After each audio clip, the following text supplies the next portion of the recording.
Hey, this is Vic. I am the producer of Busy Dads Do Sci-Fi. I am also known as Producer Vic. For those of you who are fans of the show, you have probably heard me before. I just want to let you know that you can find out more about Busy Dads Do Sci-Fi and Kevin and George and all that marvelous stuff by going to busydadsdosci-fi.com, or you can give them a follow at Instagram at Busy Dads Do Sci-Fi. Kind of marvelous, isn't it? The way it's all Busy Dads Do Sci-Fi. Oh, which reminds me, you can also email us at busydadsdosci-fi@gmail.com. And, if you want to subscribe to us, we're on iTunes, we're on the Google Play, the Google Podcast. We're also on Spotify, which is kind of amazing. I had to cook up a special deal with them for that. But, maybe drop by, give a subscription, and if you really like us, you could give us a rating or even a review, and hey, that'll keep us all in seltzer and ice cream, which the boys love, And that's all we're trying to do is bring you the best sci-fi podcast delivered by a couple of busy dads, And of course, me doing my part, producing, and being named Vic. Thank you very much. Busy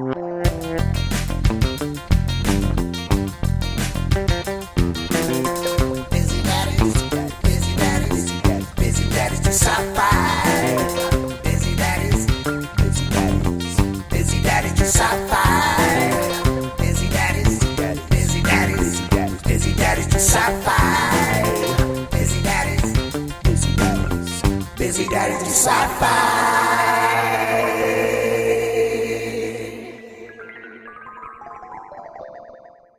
That took forever. Wow.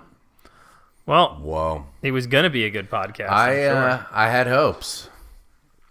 And now, stunned, tired. I'm more busy dad than I am doing sci-fi. Than I am doing sci-fi right now.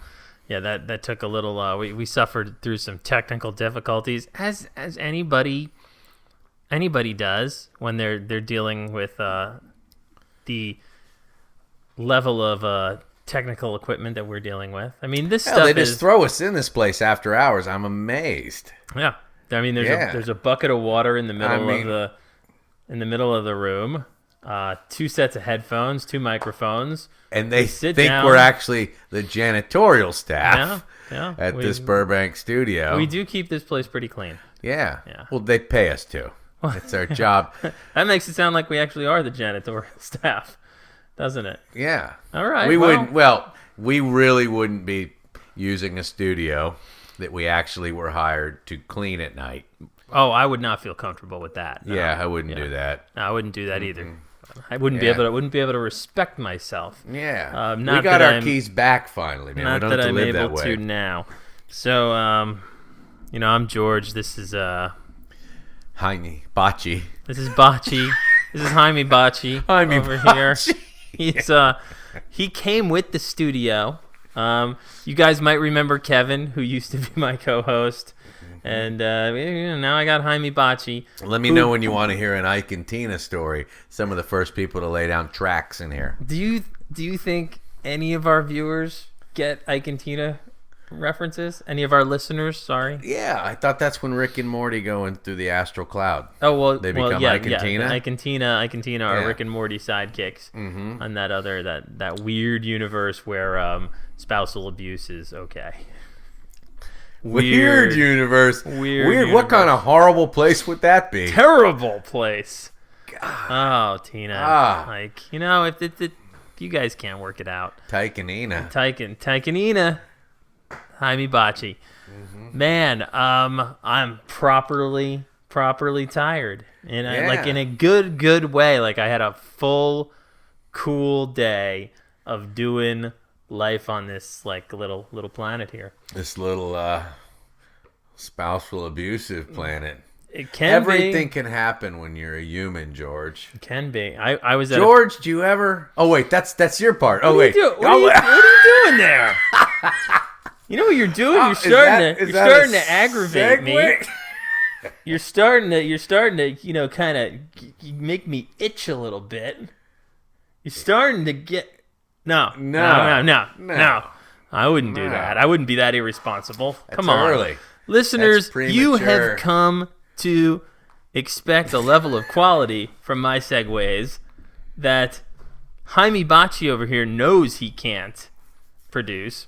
So that's why he backed off when he did. But Kevin, have you ever? No. Yeah.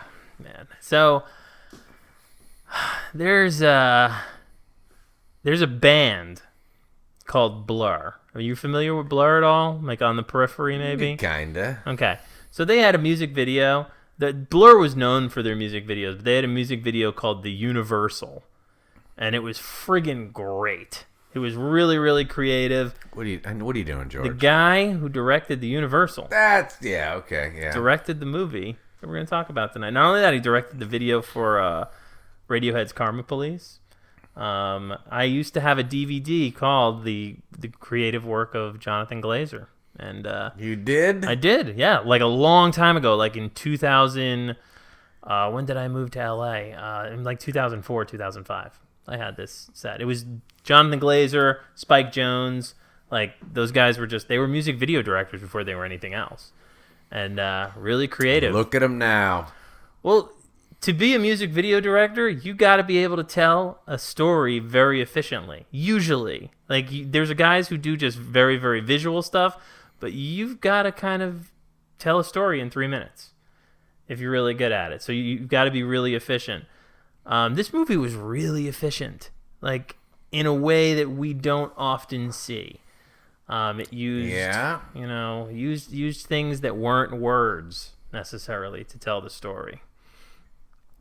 Used insects in some cases. There was that going on. Yeah. We have some echoes coming up through our podcast history. It's kind of amazing because we have unintentionally done this. Like we at no point a couple months ago did we sit down in the back of my old pickup truck, 64 Ford, but and talk about how we want to do a series of meditative movies about women's lives going horribly wrong. Yeah, no. Usually when we're sitting in the 64 Ford, we're just sipping lemonade. Usually, yeah, in my straw hat, talking about the good old days. John Boy.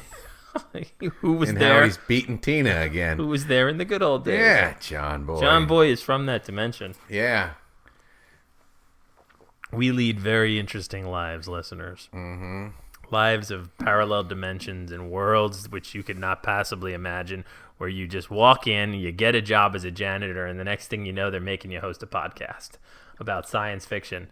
They probably wouldn't call this making us. They're making us clean the toilets. They're making it. Well, they're paying. They're paying. Yeah, well, no, we get to clean toilets. We get right. We get. This is the life of get-tos now. I would also say there's some inherent skill involved in doing it right.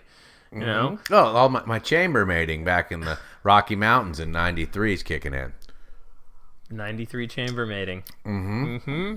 Not bad. It's a good draw on the day labor circuit. Yeah, that was I was just trying to experience every nook and cranny of being a human. George, have you ever? No, I can't. You are really starting to get to me, man. Yeah, I think you're getting. It's almost like underneath my epidermis. Yeah, there's something rising up. Yeah, there's something below, not above, but. What's the when you're submerged, you're under duress. You're getting under the skin is what you're doing. Oh, wow! That man, it came out of nowhere. You know what, George? I mean this in the nicest ways. You are tired. I am tired. Yeah, that was a tired one. Yeah. Well, hey. That's why I was trying. You didn't. I tried to take the pressure of segue. Kevin, off your shoulders tonight. This is a burden that I can carry alone. Yeah, well, some of us maybe think maybe you shouldn't carry it if you're going to send them off like that. I'll tell you right now, we're going to listen to this tomorrow, and you're going to go, you know what? I should call George and apologize because that was a segue for the ages. That was right a segue, was a segue for the ages. Well, it was a very human segue, George. George, yes, Kevin, because that's what I sound like. George, I apologize. It's all right, Kevin. I know that you love me, and that's why you said what you said. Click, and that would be it. And then we're done. We just go back to washing toilets. Yeah. Cleaning floors. Getting along. One pube at a time. One ant-ridden And I mean pube. every pube. You can't come back to your room and just have one pube on a shining toilet. That's hard, man. No, that's real hard, man. No, you got to spread them around. No. That's that's not not what you're talking about. When you're a day laborer, you can do all sorts of things. I'd go in the bathroom and wash it, and my drunken mountain man partner, I'd come back in, and he'd be laying on the bed going, I can't make it, man. I can't. I was like, dude, you need to get off the bed, man. We're working. I can't make it, man. Kevin, I assumed this entire thing you were talking about was fictional. No. Oh, my God. No. All right. Yeah. I can't do it. Get off their bed. So what shape did your day laboring take? What did you do? I hitchhiked in from Leadville, Colorado into Frisco. Okay. And then got in line to get a poker chip. There was about numbers 1 through 60. Lower number poker chip. First number 1 poker chip got the first job listed. Sounds like a Kenny Rogers movie. Chambermaiding at the hotels in the summertime was a very easy one, as opposed to digging foundation, laying tons of gravel in an aspen, cottage driveway or wherever you'd get sent. So the mountain man who got there early would get chambermaiding, and I'd go chambermaid with him, and I'm not gonna make it, man. I'm not gonna make it. Mountain Man. Yeah. Mountain Man, if you are out there and you are listening, send a letter to Kevin so he knows that you made it. Hey, yeah. Or maybe amazing, you died Kevin. and an elk ate your innards and you went back to nature. If you happen to be that elk, send a letter to Kevin so he knows the Mountain Man didn't make it. Kevin, that blew my mind. I don't even know if I want to talk about this movie anymore. I want to hear about It's all part of being a human, George. Just experiencing stories being from a the human. days of old. So, Under the Skin, directed by... George, wait a second. Yes. I'm not going to make it, man. Kevin, late. man, I should be sleeping. We gotta do this podcast. The listeners are depending on it. I'm not going to make it, man. Oh. You pulled that poker chip, all right, that they left us in the middle of the floor. Yeah. Now you're gonna man up and you're gonna do this podcast. So here we are talking about Jonathan Glazer's film. Jonathan Glazer hasn't made many movies. He made a movie called Sexy Beast, which I never saw. And Wait, is that with Sir Ben being a scumbag? It is. It's Sir Ben Kingsley playing an assassin, I believe, or a reformed guy getting out of jail who's still a scumbag. Yeah.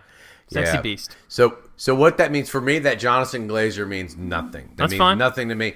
That Means a bit to me. from out of nowhere, no context. Yes.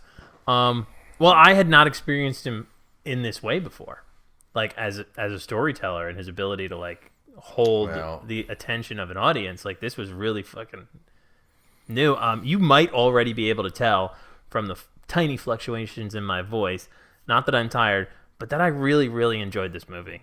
And I'm just going to go and throw that out there. This was a really cool flick. I'd been wanting to see it for a while, and some of that kind of hinged on the fact that there's a lot of Scarlett Johannsen nudity in the movie. I'm over that. I'm That's not. That, I mean, I'm it's not. just nah. No. Well, you're a little older than me. I'm only 38. Yeah. You know?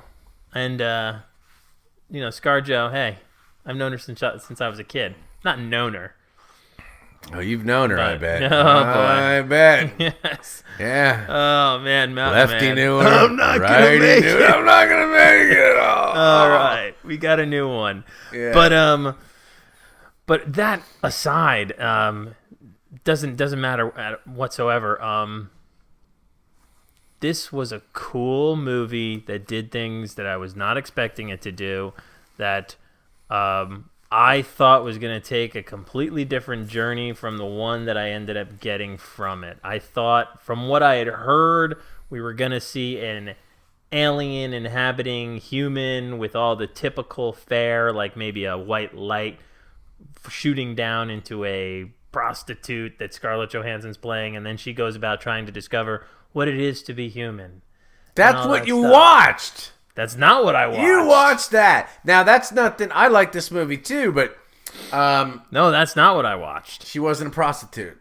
No, she wasn't a prostitute. No. That told girl, me, you're like... I watched this with my wife, and immediately knowing some of the rules, she was like, how do you know this? And I was like, well, George and I talked about watching it. He said she's an alien. It's killing men. So, yeah. Okay, now let's start watching. Yeah. She's an alien that's killing men. She's an alien that's killing men. Yeah. But I thought we were going to get like a man from Earth kind of David Bowie just like walking around the city and touching raindrops type of thing. Like, oh, it's a beautiful experiment on what it is to be human but not human. And that's not at all what we got. Well, we will see, won't we, George? We will. As this under the skin smackdown happens tonight. I'm punchy, buddy. I a can little tell, tired. Man. A little tired. Little punch drunk I'm not here. Gonna make it. You're gonna make it. Okay. All right. If I gotta pick you up and carry you into the next woods. room, where we're gonna do everything we just did in this room again, because it's our job today. Yeah. So stop drinking tequila. Yeah, I'm not gonna make it. Movie starts off with a little bit of a 2001. Did you catch like a little? Of course, right? We're hardwired for that. Busy dads do sci-fi are hardwired. It's immediate. Guys on a motorcycle, and there's just traffic lights and car lights, headlights zooming by him, and immediately kind of go like, that's a cool little 2001 reference right there. But the traffic lights, I was thinking about the white shit kind of docking. Oh, no, I was thinking about an eyeball. I was thinking about his 2001 at the end when he's taking the trip. His face is shooting past lights. I mean, that was... Okay. Maybe there's more than one. Yeah. You know? But, I think I was getting the next load of laundry then, because I came in and he was picking a body up. So they showed him riding with reflections on his lights. Yeah. Yeah. What movie did we watch when they go into a tunnel? It's Solaris. And they're driving in a tunnel in a car, and it gets really noisy. And he's on his way to go to the launch. Isn't that Solaris? It is Solaris. It kind of turns color, or it turns black and white during that point. I don't know. Like, it does something. Yeah, when you mentioned tunnel, I was thinking Blade Runner 2049, but that's different. Well, thing. What it is to be a human. What it is to be a human. Yeah. Hey, but not. I can tell you what it's like to be a human. It's dirty. It's everything. It's everything that we know, without a doubt. Yep. It's everything that seemingly. I was going to say everything that these creatures want to know, but they don't want to know. Who don't want to know? These creatures, at least they don't start off wanting to know. Well, that's the script. Right. So go down here. Go down here. You go down here. Kill men. Not for just yourself. Put them down the slurry tank. Right. This is for the good of all of us. Whatever's going to happen. This is for the good of all of us. You are feeding the machine. Right? Like, that's what I got. Quick, I'd say, Kevin, you want to set up the world, but there's really not much of a world to set up. We are in Scotland now. That's the world. We're in Scotland now. Scarlett Johannsen. Which, do you know, Scotland, they have motor cars. I did not know. I thought it was going to be dudes in kilts punting balls made out of sheep stomachs or something. They have pants and buildings as well. Pants and everything, and billboards. And it's fucking crazy. Maybe a pub. The last couple of years have been really good to Scotland. Yeah, last decade. Yeah, they're really coming along, man. Yeah. I hear The Matrix just came out there. God, it's mind-blowing. Isn't it? Good for them. Yeah. Good for them. Good for the Scots. Scarlett Johannsen plays an alien who looks a lot like Scarlett Johannsen, who speaks with a British accent. And the body that the motorcycle guy picks up is the body of Scarlett Johannsen. Yes, and that's why I actually thought that was a hooker. Like, I thought maybe that was a prostitute. Like, it seemed like an easy way to get a body. Yeah. Yeah, so maybe Scarlett Johannsen was a hooker, and then alien thing took Scarlett Johansson's likeness and her clothes and kind of birthed there in that white room. An example of the efficiency of this movie's storytelling. It might sound a little hackneyed even, but it was so well done, and just this whole scene where Scarlett Johannsen, the alien, is stripping down the body of dead prostitute Scarlett Johannsen. It takes place in a completely white, empty environment. Hot white, like bright. Like kind of fuzzing the picture kind of hot. She clearly could care less for this body.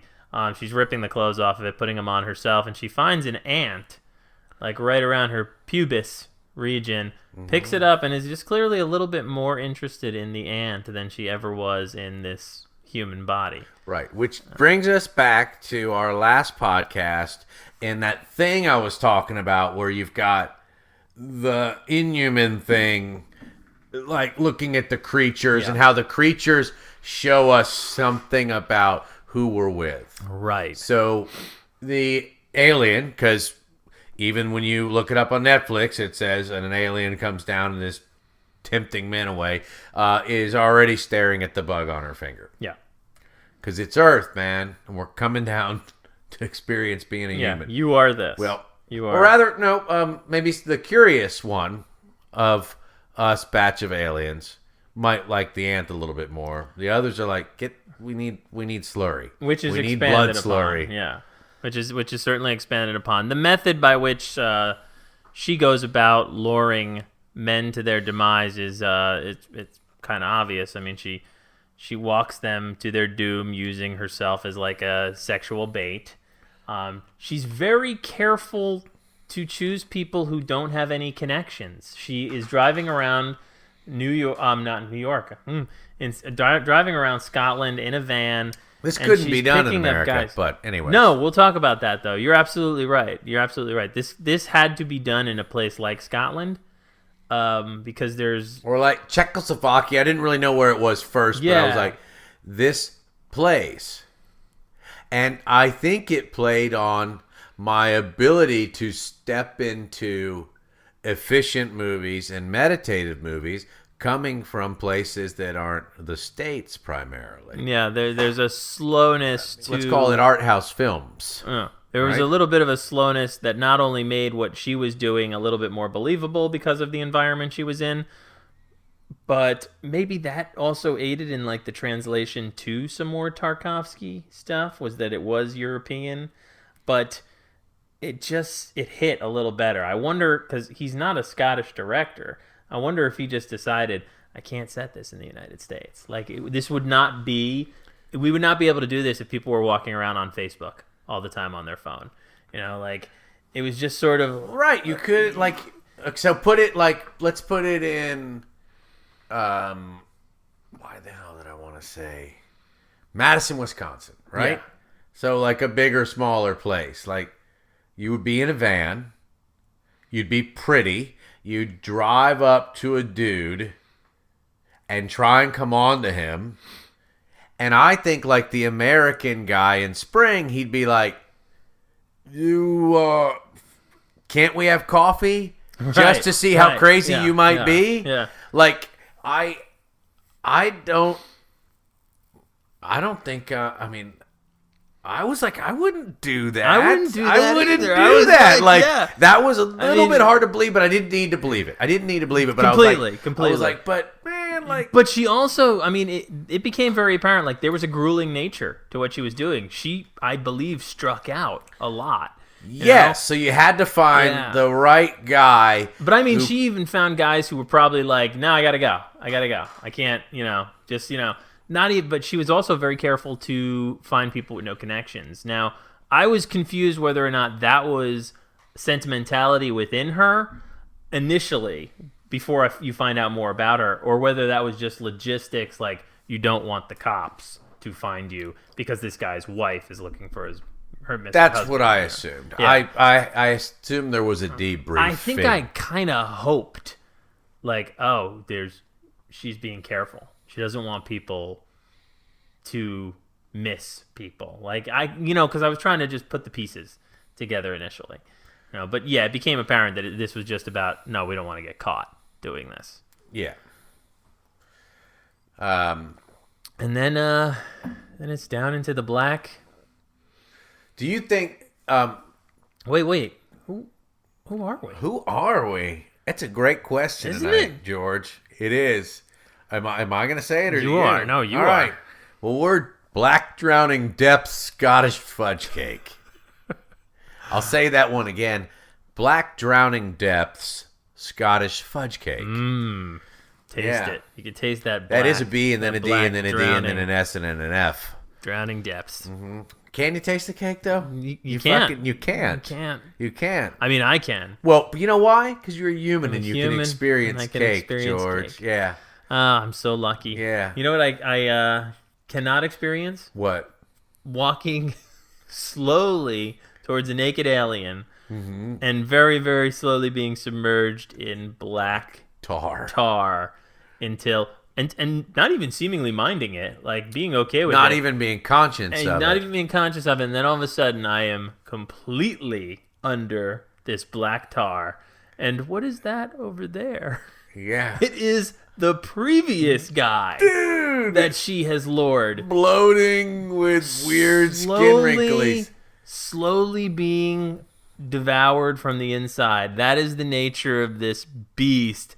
She lures these guys into her dungeon. We don't see at all what this place looks like. It's a black, glossy floor. Once again, the white room and the black room both resemble slick photo shoot studio areas, which when I looked this Glazer guy up and saw that he shot videos, I felt it was almost second nature to use spots like this. Which was totally cool. Yeah, and then they and these guys they're lured into their doom. They are submerged in this goo. They this is apparently once a new victim goes there, the process is then completed with the previous victim, and they are very quickly, very suddenly, after they have been decaying for a day. Torpid pressure, which is water absorption. They just and thickening, which was one of the coolest looking things I've seen in a while. Yeah, really cool. They startled me, empty skin. the right amount, and I was like, oh, yeah, that's like nasty fucking cool. And then I thought, imagine being the guy who just saw that. Now knowing, and you do see him seeing it. Yeah. Now knowing that is what's awaiting me. I am moving slowly towards that. And then their empty shell just floats away into the water, and what was used to be inside goes into this chute, this slurry chute down into the again a real hot shot. The blood almost looks like a metallic lava. Yeah.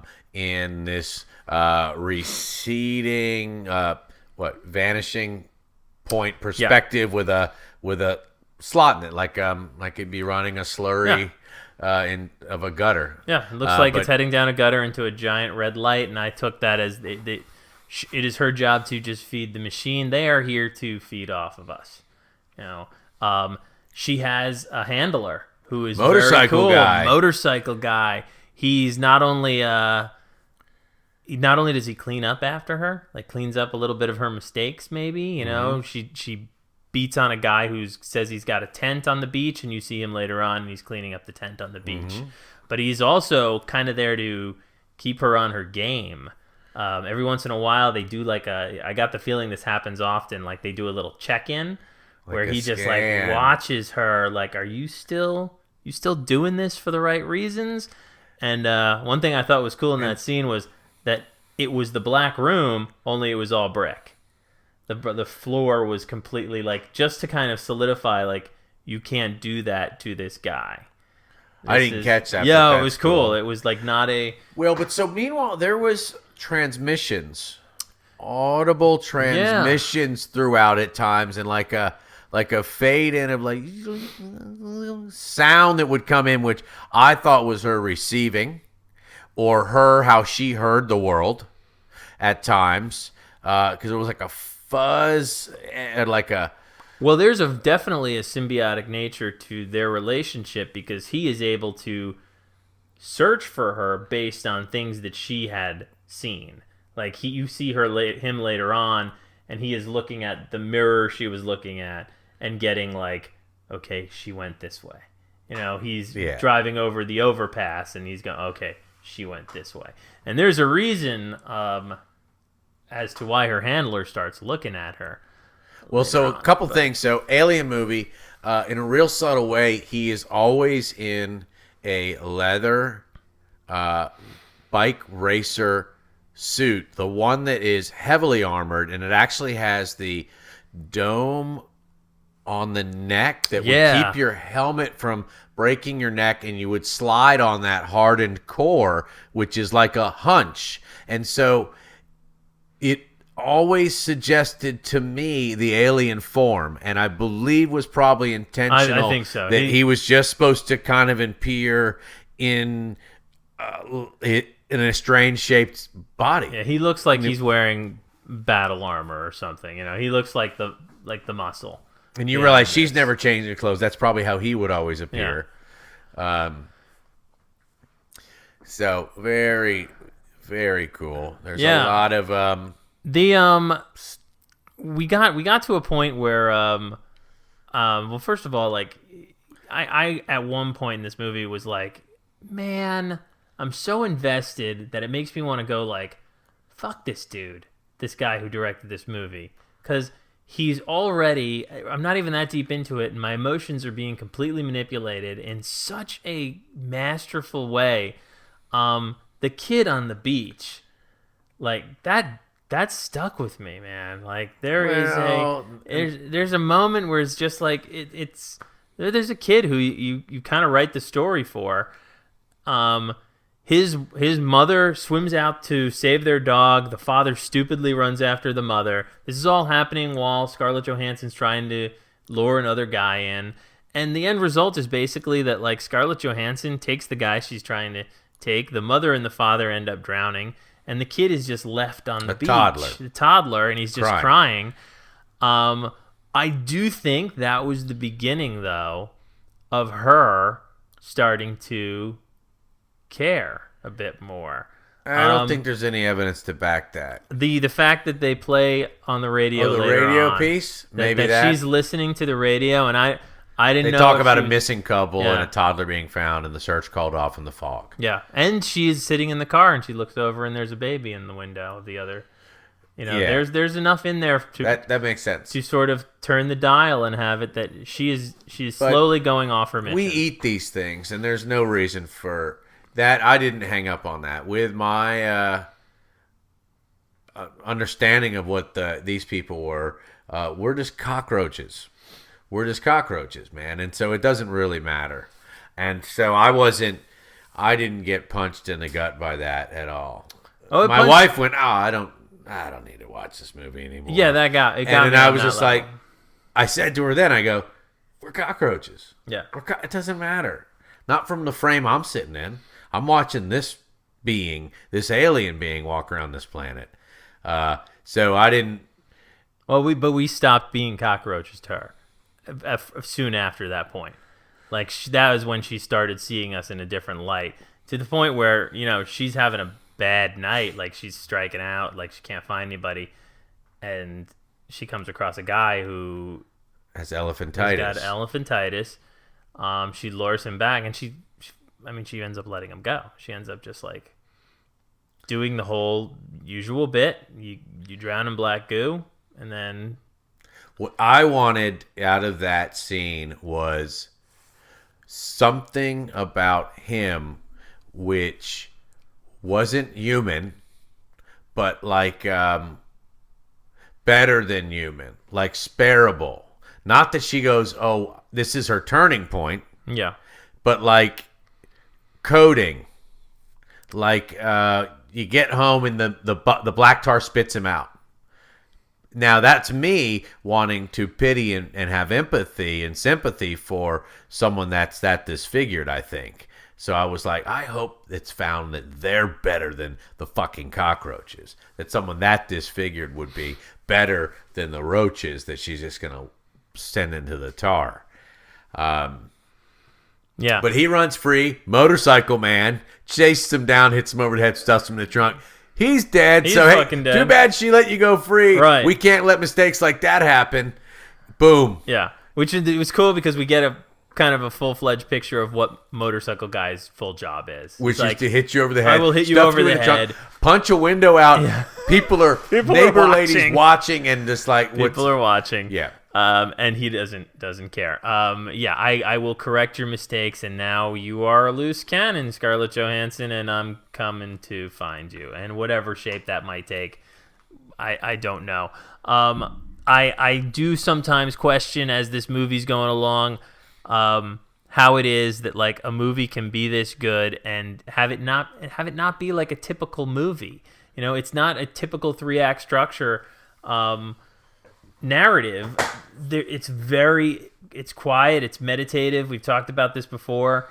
It's almost like it's got no right being as good as it is because of the other things that I've enjoyed so much that fall in line with it, you know, the typical. But at the same time, it's like it fucking is. I don't know, man. I'm a subtitle watching foreign film watching guy, so these are the good ones. Yeah. The long ones, the slow ones, the ones that don't rise like a typical movie, I guess, whatever it is that you're trying to frame out as your typical experience. Well, I mean, I'm looking back at the Rolodex of like science fiction that I love, and there's a lot of them have something, you know, a lot of things alike. So this was a book, apparently, loosely adapted. Oh, I did not know that. Not sure if I'm going to go read that or not, but I don't know. This didn't surprise me. I would have thought the director was European, but who cares? It was in a European country. It seemed like a foreign movie, which meant it played by different rules, which to me are some of my more favorite ones. I would call this Stalker class, maybe not as meditative, but in Stalker, you know, guess what? We're in Russia. We're going to keep this real efficient. Over there that looks like a Russian forest, we're calling that the zone. And every time we put the camera over there, we're going to go wee and make a noise, and that's how you know it's a zone. And that's what we need. That's all I need. Yeah, that's all you need. And I think that things like the black room and the white room and the little sounds every once in a while, that's all I needed for this to work for me. So we're going to spoil this movie for you. Oh, yeah, we're going to spoil this movie. Real quick, though. I don't know if Scarlett Johannsen needed to be this actress. And that's my one cynical I liked thing. that it was. She's that cool. Was the thing. I like her. Yeah. And unlike what you described about her, she's easy on the eyes, well, right? So like I'm not that. watching it for her No. boobies, but like I'm like she played the weird disjointed thing well. Yeah, well, that's what I mean. I think don't someone even mean could have played like, that. She's easy on the eyes or anything like that. I think it's that I would not have expected her to be in a role like this. You know, I mean, think about it, man. She's been she's- Ghost in the Shell. Yeah, She's yeah, been- but for a long time she's been, you know, Black Widow. You know, and I'm just sort of like to have a Disney princess be under the skin alien is kind of cool. That, and I mean, I did think it took some range. You know, it took an ability to be a good actor, and I was like, all right, yeah, go for it. I thought it was really, really cool to see Scarlett Johannsen in this role. I do think that this movie started to transform in something I was a little bit like even worried about, where she starts to go on like a am I now human adventure. You know, she drives into the suburbs for the Scottish countryside. She gets locked in by moors. fog, gets out of her death van, Yeah. which she's been luring people in, and walks into a small country town, which maybe is the suburbs. Is that what you're calling the suburbs? Sure, that's the Yeah, suburbs. right, yeah. The Locks. I don't know. Yeah. Scotland. It looked cold, and probably you'd the go to a flat ones. B&B there. Yeah. Yeah, but and she's at a restaurant. She orders a slice of cake. Yeah. You know? And so at this point, George, she orders the cake, and you know what I know she's going to do? What do you know? Spit the cake out. Why do you know that? Because she's an alien. She's not supposed to be eating cake. She's not supposed to be eating The cake. trope is that she's going to eat cake, and then she's going to realize all the things that she's been missing by killing these poor creatures and all that. That's what I'm saying. No. Is that is the bad? That's What the is- shitty that's movie. the trope? That's the shitty movie. I don't name the movie.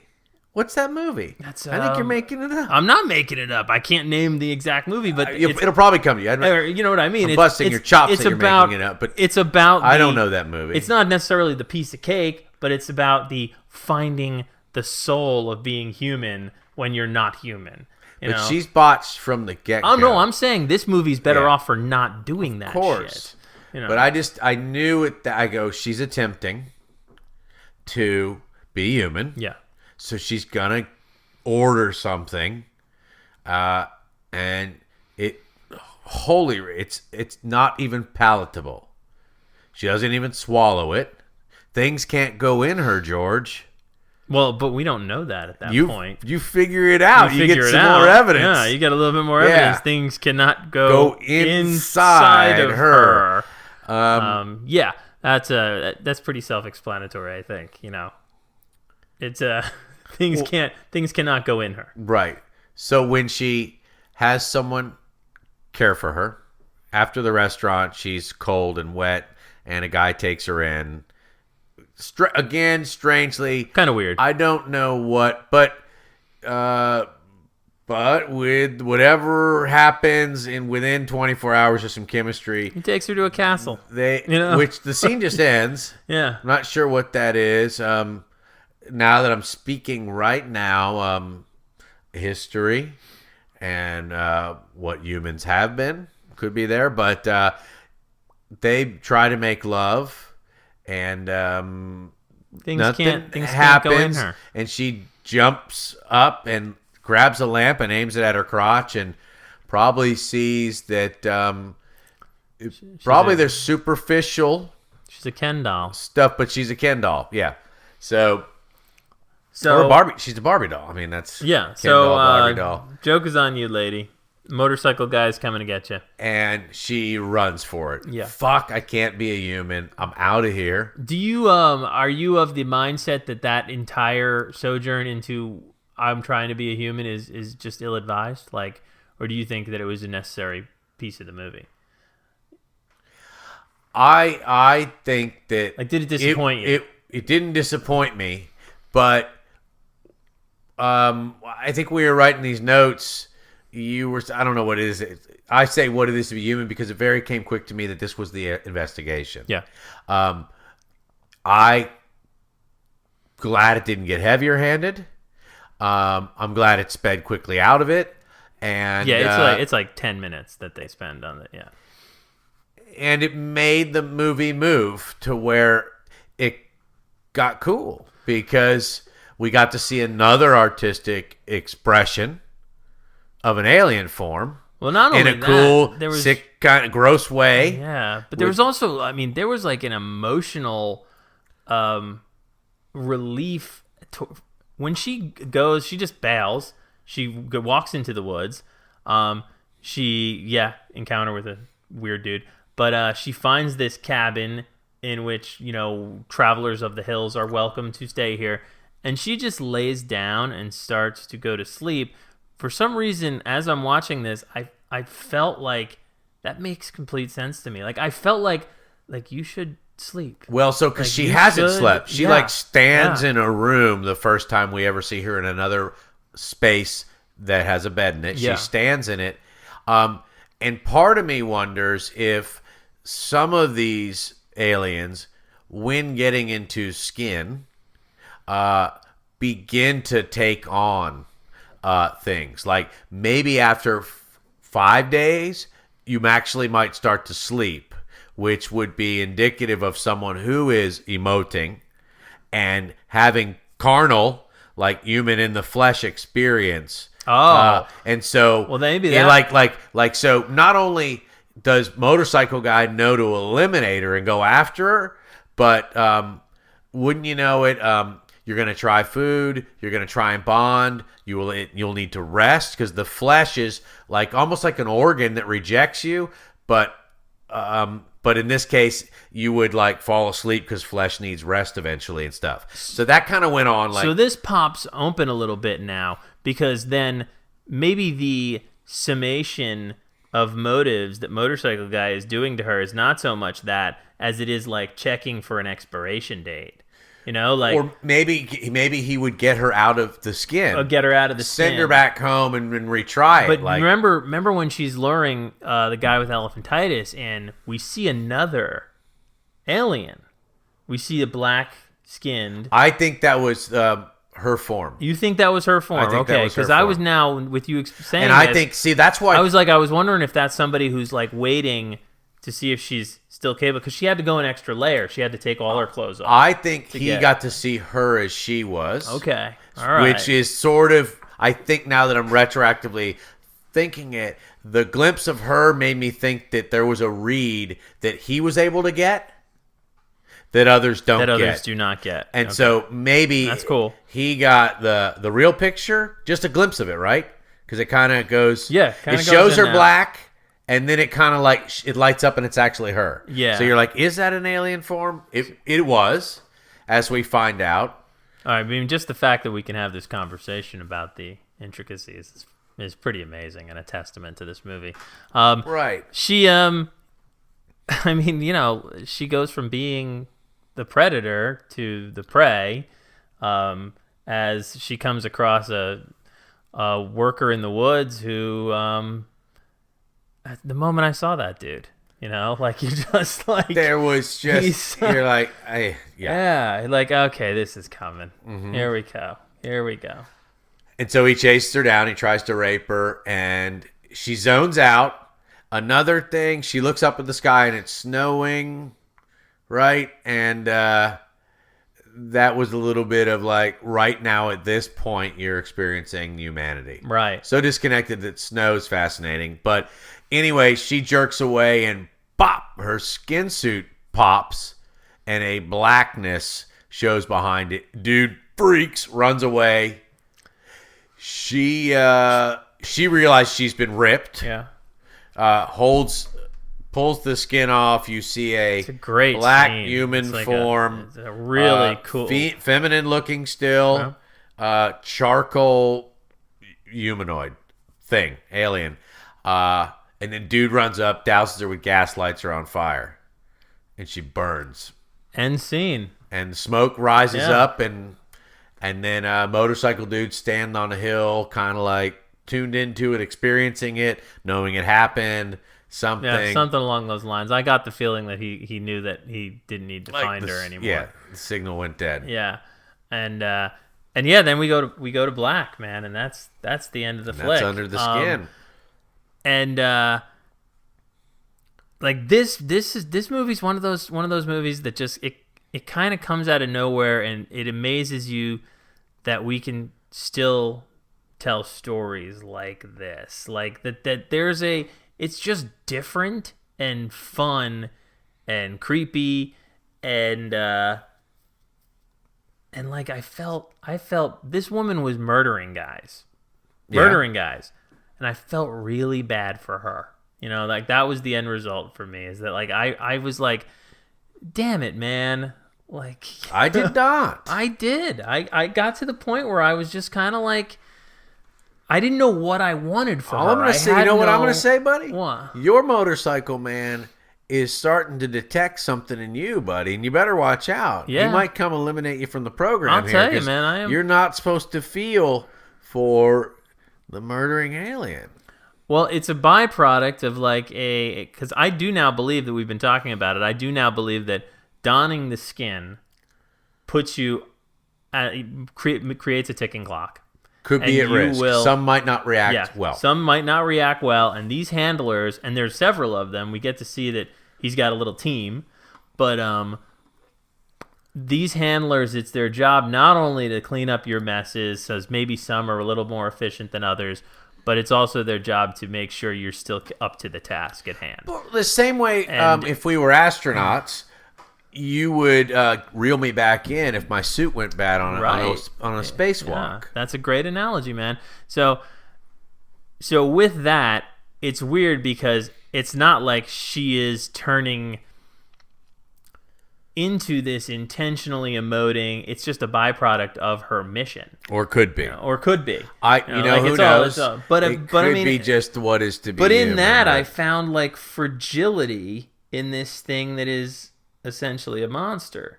I found like there's a level of imperfection, which is what we are. We are fucking imperfect. So. We're getting philosophical here. Kevin is starting to go. Okay. But I mean, seriously, I felt glazing over. I felt bad for her. You're glazering over. Glazering Glazering? over. Don't. I didn't. I don't. It worked just like it was. Yeah. But you're sure. Cold-hearted, baby. No. Yeah. It was. I know. Yeah. And then the ultimate. I mean, she ends up being abused, almost raped, and set on fire nothing there. Wouldn't have mattered. It doesn't matter. That's my line. No, like. What do you mean it doesn't matter? I knew it's an alien, and a killer alien at that. So that's like. She never was human. You have been scarjoed. You, sir, have been scarjoed. She was never human, of course, but she was relating to the emotions that make us human. She was relating to us to the point where she wanted to be more than she was. She didn't want to be just this machine that was killing guys. She looked at herself in the mirror and she said, what am I doing? And she started some sort of a journey. I just don't think that creature wouldn't ever suffer that abuse. And, I mean, come back down to earth, man. There's a black thing hiding under human skin, and you're wondering how you might get rid of it. Yeah. Burn it, dude. Yeah. I mean, dude, don't get me wrong. Like, if I'm rapey guy in the woods, right? I mean, I'm not thinking at any point like maybe that guy was acting a little too hasty or anything like that. I'm just saying this movie was pretty good at getting under my skin. Yes. So, did it have to be Scarlett Johannsen? Did it have to be a rape scene? I think. The little homework I did on this movie just to see what was going on. People talked about subjects which I'm not going to mention, but you could read between the lines about what this simply could be if someone wanted an agenda to be served. We happily did not touch those, and I'm not going to even do anything about it because that's boring. Yeah. But because... It's like flip the script is what people were saying, right? About predators, and that's boring. The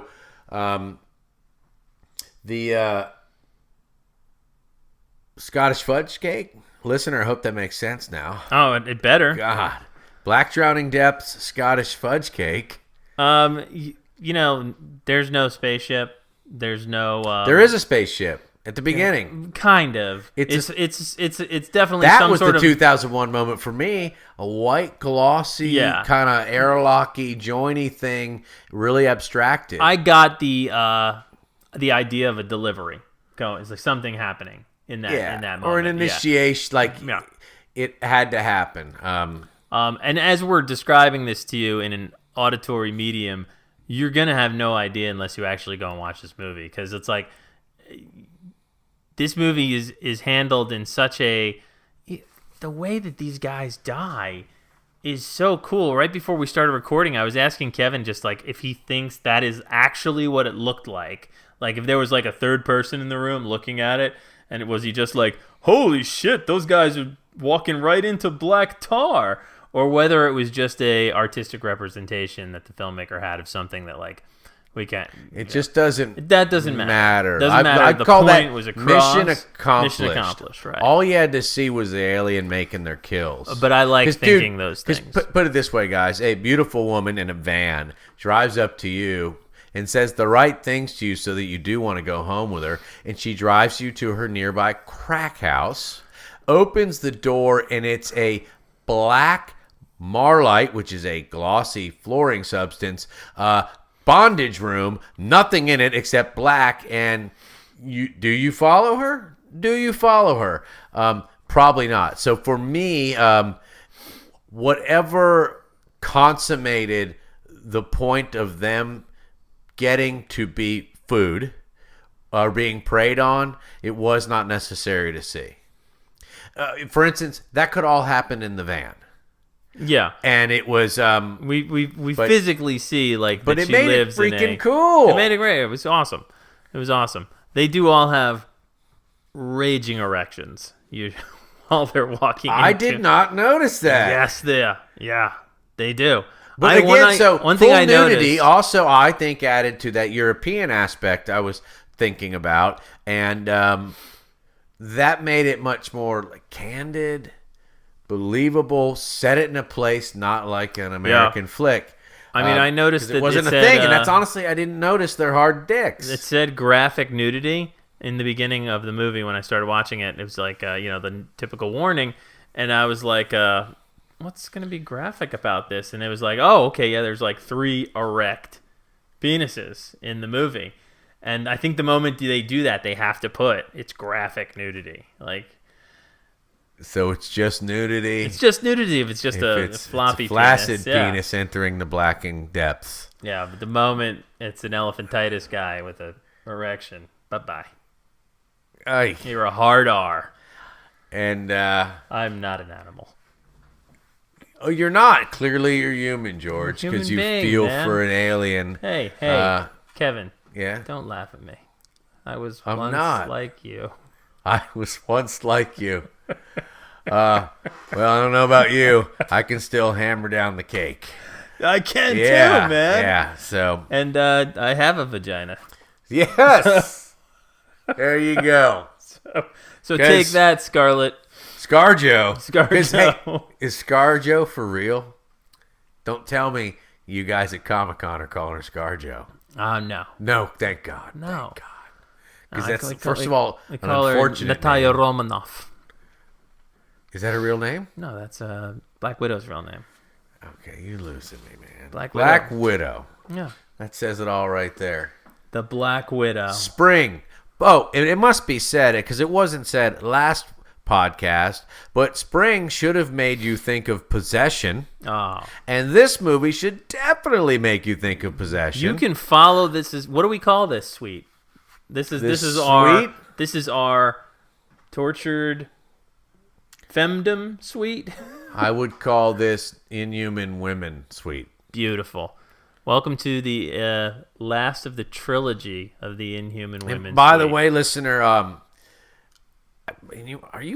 hope you're watching these movies before you listen to them get spoiled. Do. I'm Please. assuming, I don't really know this experience, but I'm usually holding off on listening to things about things that I pretty much know are going to get talked about if I want to know about them myself. That being said, we love the fan mail. Keep it coming in. Keep it sweeping in. It's piling up, so we haven't had a whole lot of time to read it. We got a new intern. You know about intern Gilbert, right? Gilbert. Yeah. Really? Yeah, man. I don't know, man. Don't trust me. All right? Yeah. He's going to work out. Don't trust me. You just said don't trust me. Don't trust me. Is that when we play the tapes back, you'd be like, you were never supposed to touch? Trust me. I was hoping that you would not catch the word don't in there. That's why I kind of trailed off in the beginning. I was like, trust me. We are a trifecta of... Gilbert wasn't so good with the letter opener. I mean, you don't need to sharpen that like he did. He was pretty into that. He's got those tiny little fingers. Yeah, well, he's gonna work out. They're just I'm not convinced Vic got rid of Tony, but no, he didn't get rid of Tony, and he's here right now. Yeah. He says he is. Email us at busydadsdosci-fi@gmail.com. Check us out. You can find out more about me, more about Kevin at busydadsdosci-fi.com, or you can follow us on Instagram at busydadsdosci-fi. It's kind of amazing how that's all Busy Dads. And go look at Scarlett Johannsen, ScarJo, looking like a cheap Russian with hips. Cheap, brunette, short-haired Russian with hips, lots of nudity, whole bunch of erect penises, and a vagina that don't open. That's Saturday night, man. That's a pretty. I call that Tuesday. Or I'm not even gonna say that. Oh, some things are better left unsaid. Because we all want jobs at Disney later. Good night, nurse. Good night, nurse.